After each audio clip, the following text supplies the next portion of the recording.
ഈ അടുത്ത കാലത്ത് ക്ലിനിക്കിൽ ഒരു പേഷ്യൻ്റ് വന്നിരുന്നു. പുള്ളി ഒരു ടീച്ചറായിരുന്നു. ആ പേഷ്യൻ്റ് വളരെ സങ്കടത്തോടുകൂടിയാണ് വന്ന് പറഞ്ഞത്. കാരണം ആ പേഷ്യൻ്റ് വരാനുള്ളൊരു കാരണം പുള്ളിയുടെ ഒരു ഫ്രണ്ട്, അവരുടെ ഒരു റിലേറ്റീവ് നമ്മുടെ അടുത്ത് വന്ന് അസുഖം മാറിയതുകൊണ്ടാണ് വന്നത്. ഡോക്ടറെ വളരെ സങ്കടത്തോട് പറയാം, ഡോക്ടറെ എനിക്ക് വായ്നാറ്റാണ്. കാരണം അതുകൊണ്ട് ഞാനൊരു ടീച്ചറാണ്, അതുകൊണ്ട് എനിക്ക് സ്റ്റുഡൻസുമായിട്ട് സംസാരിക്കാൻ പറ്റുന്നില്ല. സ്റ്റാഫ് റൂമിൽ ഇരുന്ന് കാര്യങ്ങൾ സംസാരിക്കാൻ പേടിയാണ്, ഇല്ലെങ്കിൽ ആൾക്കാരായിട്ട് കമ്മ്യൂണിക്കേറ്റ് ചെയ്യാൻ വളരെ ബുദ്ധിമുട്ടാണ്.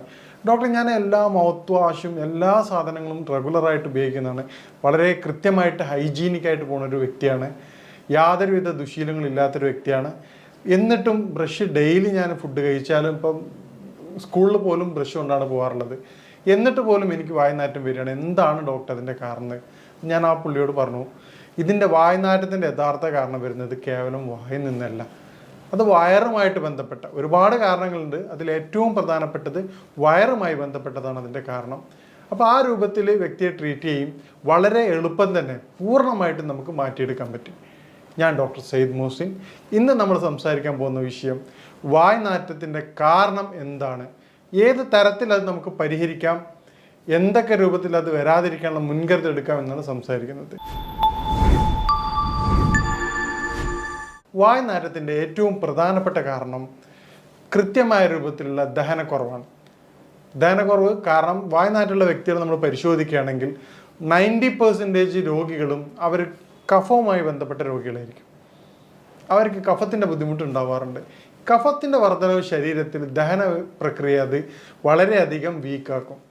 ഈ രൂപത്തിൽ വീക്കാകുന്നതോടുകൂടി കൃത്യമായ ദഹനമില്ലായ്മയും പിന്നീട് ആ കഫം അവിടെ കിടക്കുന്നുണ്ടാകുന്ന സ്മെല്ലാണ് യഥാർത്ഥത്തിൽ വായ്നാറ്റായിട്ട് പുറത്തു വരുന്നത്. ഇത് നമ്മൾ കേവലം മൗത്ത് വാഷ് ഉപയോഗിക്കുമ്പോൾ ഏറ്റവും പ്രധാനപ്പെട്ട പ്രശ്നം എന്നാണ് മൗത്ത് വാഷിൻ്റെ മൗത്ത് വാഷിൻ്റെ ഏറ്റവും പ്രധാനപ്പെട്ട ഒരു കണ്ടൻറ്റ് ആൽക്കഹോളാണ്. ഈ ആൽക്കഹോൾ ഉപയോഗിക്കുന്നതുകൊണ്ട് ഈ കണ്ടന്റ് ബേസ് സാധനം നമ്മുടെ നോർമൽ ബാക്ടീരിയയുടെ ബുദ്ധിമുട്ടും മൗത്ത് ഡ്രൈ ആക്കുകയും ചെയ്യും. ഇത് വായ്നാറ്റത്തിനെ വളരെയധികം ത്വരിതപ്പെടുത്തുകയാണ് വേറെ തരത്തിൽ ചെയ്യുക. ടെമ്പററി സൊല്യൂഷൻ എന്നുള്ള അടിസ്ഥാനത്തിൽ ആ ഒരു സമയത്ത് മാത്രം മാറ്റം ഉണ്ടാകുകയും, അപ്പോൾ ഈ തരത്തിൽ കൃത്യമായ രൂപത്തിൽ ചെയ്യുന്ന വ്യക്തികൾ ഈ രൂപങ്ങൾ സ്വീകരിക്കുമ്പോൾ അത് ഗുണത്തേക്കാളേറെ ദോഷമാണ് ഉണ്ടാവുക. അപ്പോൾ എന്താണ് അതിൻ്റെ കാരണങ്ങൾ എന്ന് നമുക്ക് പരിശോധിക്കാം. മേൽ പറഞ്ഞതുപോലെ ഈ കഫത്തിൻ്റെ ബുദ്ധിമുട്ട് ഉണ്ടാക്കുന്നതിൻ്റെ കാരണമായിട്ടുള്ള കൃത്യമായ സമയത്തല്ലാതുള്ള കുളികൾ, പിന്നീട് ഈ കഫത്തിൻ്റെ പ്രയാസങ്ങൾ വരുമ്പോൾ ശരീരത്തിൽ ഉദാഹരണത്തിന് ഏറ്റവും പ്രധാനമായിട്ട് കണ്ടുവരുന്ന പ്രശ്നമാണ് അലർജി.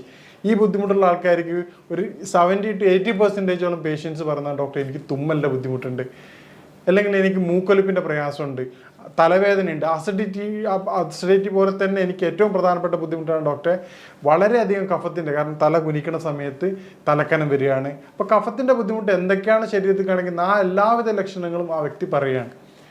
അപ്പോൾ ഈ കാര്യം നമ്മൾ പറയുമ്പോഴാണ് അവർ പറയുന്നത് ഡോക്ടർ ഇതെനിക്കുണ്ട്. അപ്പോൾ കഫം വരാതിരിക്കാൻ എന്തൊക്കെ ശ്രദ്ധിക്കുക എന്നുള്ളത് നോക്കുകയാണെങ്കിൽ നമുക്ക് വായ്നാറ്റം ഒരുവിധം വരെ നമുക്ക് പരിഹരിക്കാം. അതിനുള്ള മാർഗ്ഗങ്ങൾ നമ്മൾ അവസാനം വിശദമായിട്ട് വിശദീകരിക്കുന്നതാണ്. ഇനി മറ്റൊരു പ്രധാനപ്പെട്ട കാരണമാണ് കോൺസ്റ്റിപ്പേഷൻ. കൃത്യമായ ശോധനയില്ലായ്മ വായ്നാറ്റത്തിൻ്റെ മറ്റൊരു പ്രധാനപ്പെട്ട കാരണമാണ്. കാരണം ഇന്നത്തെ ലൈഫ് സ്റ്റൈൽ കൊണ്ട്, കൃത്യമായ ഉറക്കക്കുറവില്ലാത്തത് കൊണ്ട്, രാത്രി വളരെ വൈകിട്ട് ഉറങ്ങുകയും രാവിലെ ലേറ്റായിട്ട് എഴുന്നേൽക്കുകയും ചെയ്യുന്നതിലൂടെ ദഹന പ്രക്രിയ വളരെ കുറവാണ്. ഇതേ രൂപത്തിൽ തന്നെയാണ് ഹൈ കലോറി ഫുഡ്. നമ്മൾ കഴിക്കണ ഭക്ഷണം, ഉദാഹരണത്തിന് നമുക്ക് ആവശ്യത്തിലധികമുള്ള കലോറി ഫുഡാണ് ഇന്ന് കഴിക്കുന്നത്. ജങ്ക് ഫുഡായിട്ടായാലും മറ്റെല്ലാ രൂപത്തിലേക്ക് കഴിഞ്ഞാലും. ഇപ്പം ജങ്ക് ഫുഡ് മാത്രമല്ല, നമ്മൾ പൊതുവേ ഡോക്ടേഴ്സ് കുറ്റപ്പെടുത്തുന്ന കാര്യമാണ് ജങ്ക് ഫുഡ്. ജങ്ക് ഫുഡ് കുറ്റപ്പെടുത്തേണ്ട വേണം, യാതൊരു സംശയമില്ല. പക്ഷേ നമ്മൾ അറിയാതെ സൈഡിലൂടെ സംഭവിക്കുന്ന വേറൊരു കാര്യമുണ്ട്, അത് എണ്ണ പലഹാരങ്ങളാണ്. നമ്മൾ കഴിക്കുന്ന ഒരു സമൂസയൊക്കെ കഴിച്ചാൽ നോർമലി അതിൻ്റെ കലോറിക് വാല്യൂ എന്ന് പറഞ്ഞു കഴിഞ്ഞാൽ ഒരു 3 to 4 കിലോമീറ്റർ സഞ്ചരിക്കാനുള്ള എനർജി ഒരു സമൂസയിലൂടെ കിട്ടുന്നുണ്ട്. ഈ തരത്തിൽ നമ്മൾ ചായ കുടിക്കുന്ന സമയത്ത് 3-4 സമൂസ അല്ല 2-3 സമൂസ കഴിച്ച് ആ വ്യക്തി വരെ ബൈക്കിലാണ്, ആ തൊട്ടടുത്ത ഓഫീസ് പോയിട്ട് വീണ്ടും വെറുതെ ഇരിക്കുകയാണ്. പിന്നീട് കഴിക്കുന്ന ബർഗർ, അതുപോലെ ഓരോ ഫുഡ് കഴിക്കുന്നത് ഹൈ കലോറി ഫുഡാണ്.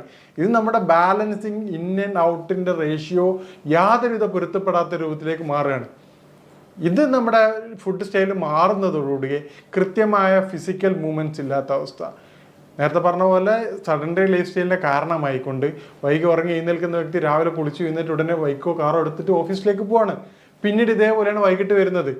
കൃത്യമായ വ്യായാമത്തിന് സമയം അവർ കിട്ടാറില്ല. പിന്നെ ഓഫീസ് ഡോർ ടു ഡോറാണ്. ഫിസിക്കൽ മൂവ്മെൻറ്റ്സ് വളരെ കുറവാണ്. ഉദാഹരണത്തിന് പണ്ടൊക്കെ ട്രെയിനിൽ പോകുന്ന വ്യക്തികളാണെങ്കിൽ കുഴപ്പമില്ല, സ്റ്റേഷനിൽ നടക്കുന്ന ബുദ്ധിമുട്ടുണ്ടായിരുന്നു, നടക്കാനുള്ളൊരു ടൈം പോലും നമുക്ക് ഫിസിക്കൽ ആക്ടിവിറ്റീസ് കിട്ടാറുണ്ട്. ഇന്ന് സ്റ്റേഷനിലായാലും എല്ലാം നമുക്ക് ബൈക്ക് അല്ലെങ്കിൽ ഡോർ ടു ഡോറാണ്, കാറോ ബൈക്കോ കാര്യങ്ങളാണ് 90% പീപ്പിൾസ് ഉപയോഗിക്കുന്നത്. ഇത്തരത്തിൽ ഫിസിക്കൽ മൂവ്മെൻറ്റ്സ് കുറയുമ്പോൾ ശരീരത്തിൽ കോൺസ്റ്റിപ്പേഷൻ വന്ന് കണ്ടുവരാറുണ്ട്. ഇത് വായുനാറ്റത്തിൻ്റെ പ്രധാനപ്പെട്ട ഒരു വില്ലനാണ്. അപ്പം നിങ്ങൾക്ക് ഈ കോൺസ്റ്റിപ്പേഷൻ കൊണ്ടാണ് വായുനാറ്റം വരുന്നത്. വായുനാറ്റമുള്ള വ്യക്തികൾ കോൺസ്റ്റിപ്പേഷൻ അടിയന്തരമായിട്ട് ക്ലിയർ ചെയ്യേണ്ടതാണ്. അപ്പോൾ കോൺസ്റ്റിപ്പേഷൻ ക്ലിയർ ചെയ്യേണ്ട കാര്യം നമ്മൾ അവസാനം വിശദമായിട്ട് സംസാരിക്കുന്നുണ്ട്. പിന്നീട് ഉണ്ടാവുന്ന ഏറ്റവും പ്രധാനപ്പെട്ട ഒരു കാര്യമാണ് DNS, ഡീവിയേറ്റഡ് നാസൽ സിസ്റ്റം. മൂക്ക് വളഞ്ഞിട്ടുള്ള പേഷ്യൻസിന് വായുനാറ്റം കണ്ടുവരാറുണ്ട്. തുടർച്ചയായിട്ടുള്ള സൈനസൈറ്റിസ്, നേരത്തെ പറഞ്ഞ കഫത്തിൻ്റെ ബുദ്ധിമുട്ടുണ്ടാവണം, സൈനസൈറ്റിസ് ഉള്ള ബുദ്ധിമുട്ടുള്ള സൈനസ് ഇൻഫ്ലമേഷൻ ഉള്ള പേഷ്യൻസിന് ഈ പറഞ്ഞ വായുനാറ്റം വളരെ കോമൺ ആയിട്ട് കണ്ടുവരാറുണ്ട്. ഈ പറയുന്ന കാരണങ്ങളുള്ള വ്യക്തികൾ അതാത് കാരണങ്ങൾ ക്ലിയർ ചെയ്യാത്തിടത്തോളം കാലം നിങ്ങളെ ഈ അസുഖം നമുക്ക് പൂർണ്ണമായിട്ടും മാറ്റിയെടുക്കാൻ പറ്റാറില്ല. അതുകൊണ്ടാണ് പറഞ്ഞത്, ആ വന്ന പേഷ്യൻസിൻ്റെ തൊട്ട് മുമ്പ് അവർ റെഫർ ചെയ്ത പേഷ്യൻസിൻ്റെ അസുഖം വയറിൻ്റെ ബുദ്ധിമുട്ടായിരുന്നു. പക്ഷേ ഈ പറഞ്ഞ ടീച്ചറെ ബുദ്ധിമുട്ട് എന്താണെന്ന് കഫത്തിൻ്റെ ബുദ്ധിമുട്ടായിരുന്നു. അതുകൊണ്ടാണ് ഓരോ വ്യക്തികൾക്കും വ്യത്യസ്ത തരത്തിലാണ് അതിൻ്റെ രോഗകാരണം ഉണ്ടാകുന്നത്. ഈ രോഗകാരണങ്ങൾ മനസ്സിലാക്കാതെ നമ്മൾ ട്രീറ്റ് ചെയ്യുകയാണെങ്കിൽ അത് പൂർണ്ണ അർത്ഥത്തിലുള്ള ട്രീറ്റ്മെൻറ്റ് ആകില്ല. പിന്നീട് വരുന്ന കാര്യമാണ് സ്മോക്കിംഗ്.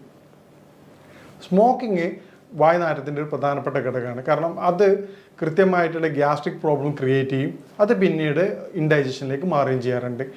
പിന്നീട് വരുന്നൊരു കാരണമാണ് സ്നീസിങ്, അലർജി, തുമ്മൽ. നേരത്തെ പറഞ്ഞ പോലെ എന്തുകൊണ്ടാണെന്ന് വായുനാറ്റത്തെ കാരണം എന്ന് പറഞ്ഞാൽ തുമ്മലുള്ള വ്യക്തികൾക്ക് കഫം വർദ്ധിക്കുകയും പിന്നീട് അത് ബോഡിയിൽ ദഹന സംവിധാനം കുറയ്ക്കുകയാണ് ചെയ്യാറുള്ളത്. നേരത്തെ പറഞ്ഞാൽ പിന്നീടുള്ള കുറേ കാര്യങ്ങളാണ് നമ്മുടെ സഡൻറ്ററി ലൈഫ് സ്റ്റൈൽ മാറ്റുകയാണെങ്കിൽ നമുക്ക് വായുനാറ്റം ഒരു പരിധി വരെ തടയാവുന്നതാണ്. സഡൻറ്ററി ലൈഫ് സ്റ്റൈൽ ഏറ്റവും പ്രധാനമാണ്. ഫുഡും കൂടെ അതിൻ്റെ ഭാഗമാണ്. കാരണം നമ്മൾ ഹെവി ഫുഡ് കഴിക്കുകയും രാത്രി കാലങ്ങളിൽ നമുക്ക് ഈ പറഞ്ഞതുപോലെ സലാഡ് ഐറ്റംസ് കഴിച്ചിട്ടില്ലെങ്കിൽ അത് പിന്നീട് കോൺസ്റ്റിപ്പേഷൻ കാര്യങ്ങളും മാറാറുണ്ട്. അതും വായുനാറ്റത്തിൻ്റെ പ്രധാനപ്പെട്ട ഒരു കാരണമാണ്. ഇനി വായുനാറ്റം എന്താണെന്നും എന്താണ് അതിൻ്റെ പ്രതിവിധികളെന്നും നമുക്ക് പരിശോധിക്കാം. ഈ കോൺസ്റ്റിപ്പേഷൻ പോലെ തന്നെ കഴിഞ്ഞിട്ടുള്ള പിന്നീടുള്ള പ്രധാനപ്പെട്ട ഒരു അസുഖമാണ്, അത് പൊതുവെ സ്ത്രീകളിലാണ് കണ്ടുവരാറുള്ളത്, വെള്ളപ്പൊക്ക്, വൈറ്റ് ഡിസ്ചാർജ്. ഈ വൈറ്റ് ഡിസ്ചാർജ് ഉള്ള വ്യക്തികൾക്ക് പ്രധാനമായിട്ടും ശരീരത്തിന് ചൂട് കൂടുതലായിട്ട് അനുഭവപ്പെടാറുണ്ട്.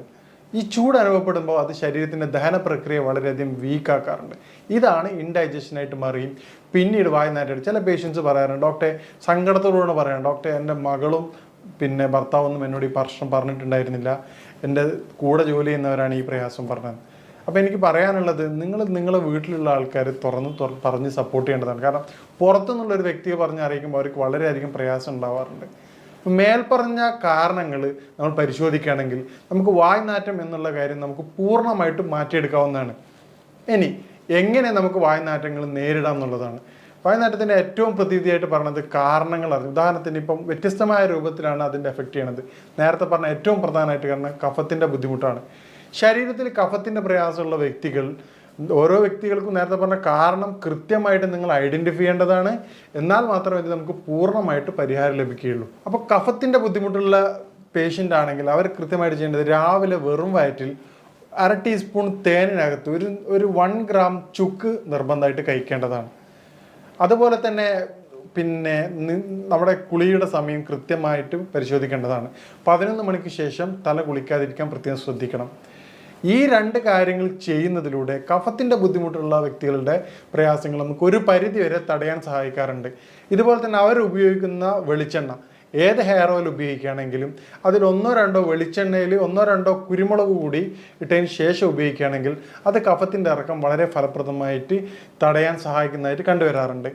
പിന്നീട് നമ്മൾ കോൺസ്റ്റിപ്പേഷനുള്ള പേഷ്യൻസിനാണെങ്കിൽ രാത്രി നിർബന്ധമായിട്ടും നിങ്ങൾ സലാഡ് ഉപയോഗിക്കേണ്ടതാണ്.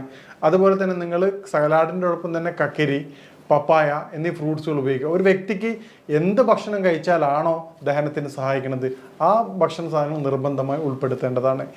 എല്ലാ വ്യക്തികളും നിർബന്ധമായിട്ടും 1/2 മണിക്കൂറെങ്കിലും ഫിസിക്കൽ മൂവ്മെൻറ്റ്സ് നിർബന്ധമായിട്ട് ചെയ്യേണ്ടതാണ്.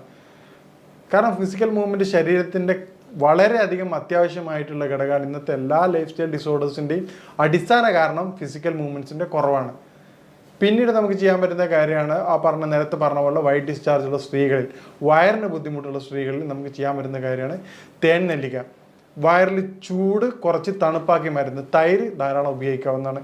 അതുപോലെ തന്നെ ജീരകത്തിൻ്റെ വെള്ളം, ഉച്ചയ്ക്ക് ഭക്ഷണം കൊണ്ടുപോകുന്നൊപ്പം തന്നെ ജീരകത്തിൻ്റെ വെള്ളം കൊണ്ടുപോവുകയാണെങ്കിൽ അത് ഡൈജഷൻ വളരെ സുഗമമാക്കുകയും അത് വായ്നാറ്റത്തെ കുറച്ചും കണ്ടുവരാറുണ്ട്. ഇതുപോലെ നമുക്ക് സിമ്പിളായിട്ട് നാച്ചുറൽ മൗത്ത് വാഷായിട്ട് ഉപയോഗിക്കാൻ പറ്റുന്ന സാധനമാണ് പിന്നെ ഇലാച്ചി. ഏലക്കായ 1-2 എടുത്തിട്ട് പ്രത്യേകം ശ്രദ്ധിക്കുക, പെസ്റ്റിസൈഡ് ഉപയോഗിച്ചതാണ് മാർക്കറ്റിൽ അവൈലബിൾ. അതുകൊണ്ട് അതിൻ്റെ പുറം ഭാഗം ഒഴിവാക്കിക്കൊണ്ട് കുരുക്കൾ മാത്രം ചവച്ചേർക്കുന്നത് വളരെയധികം ഫലപ്രദമായിട്ട് കണ്ടുവരാറുണ്ട്. പണ്ട് കാലങ്ങളിൽ ആൾക്കാർ ഇരട്ടി മധുരം, ഒരു ചെറിയൊരു കഷ്ണം ഇരട്ടി മധുരം എടുത്തിട്ട് ഒരു ചെറിയൊരു പീസ് എടുത്ത് ഇടയ്ക്ക് വായിൽ വെച്ച് ചവക്കുന്നത് കഫത്തിൻ്റെ ബുദ്ധിമുട്ട് കുറയ്ക്കാൻ വളരെയധികം സഹായിക്കാറുണ്ട്. ഈ തരത്തിലൂടെ കൺട്രോൾ ചെയ്യുകയാണെങ്കിൽ നമുക്ക് വായ്നാറ്റം എന്നുള്ളത് വളരെ എളുപ്പം തന്നെ പൂർണ്ണമായിട്ട് മാറ്റിയെടുക്കാവുന്നതാണ്. ഇനി വായ്നാറ്റം നേരത്തെ പറഞ്ഞതുപോലെ നമ്മുടെ പേഷ്യൻസിന് മാറുന്നതിൻ്റെ കാരണം അവരുടെ യഥാർത്ഥ കാരണം കണ്ടെത്തുന്നതിലൂടെയാണ്. മേൽപ്പറഞ്ഞ കാരണങ്ങളിലൂടെ നമുക്ക് വായ്നാറ്റത്തിൻ്റെ കാരണം മനസ്സിലാക്കിക്കൊണ്ടാണ് നമ്മുടെ ക്ലിനിക്കുകളിൽ രോഗികളെ പരിശോധിച്ച് കൃത്യമായ ചികിത്സ കൊടുക്കുന്നത്. ഇതിലൂടെയാണ് നമുക്ക് പൂർണ്ണമായിട്ടത് മാറ്റം കൊടുക്കാൻ പറ്റുന്നത്. അപ്പം നിങ്ങൾക്കും നിങ്ങളുടെ കാരണം കണ്ടെത്തിക്കൊണ്ട് പൂർണ്ണമായിട്ടും അതിൻ്റെ പരിഹാരം നേടുകയാണെങ്കിൽ നിങ്ങൾക്കും വായ്നാറ്റം പൂർണ്ണമായിട്ട് മാറ്റാവുന്നതാണ്. ഞാൻ പറഞ്ഞതുപോലെ എന്താണ് നിങ്ങളുടെ വായ്നാറ്റത്തിൻ്റെ കാരണം എന്നുള്ളത് നിങ്ങൾ കൃത്യമായിട്ട് മനസ്സിലാക്കുക. ഈ രൂപത്തിൽ മനസ്സിലാക്കിയിട്ട് അതിൻ്റെ പ്രതിവിധി തേടുകയാണെങ്കിൽ നിങ്ങളുടെ വായ്നാറ്റം നിങ്ങൾക്ക് പൂർണ്ണമായിട്ടും മാറ്റാവുന്നതാണ്. ഇനി ഇതുമായിട്ട് ബന്ധപ്പെട്ട സംശയങ്ങളും കാര്യങ്ങളും നിങ്ങൾക്ക് ബന്ധപ്പെടാവുന്നതാണ്. ഇനി മറ്റൊരു വിഷയമായിട്ട് കാണാം. നന്ദി.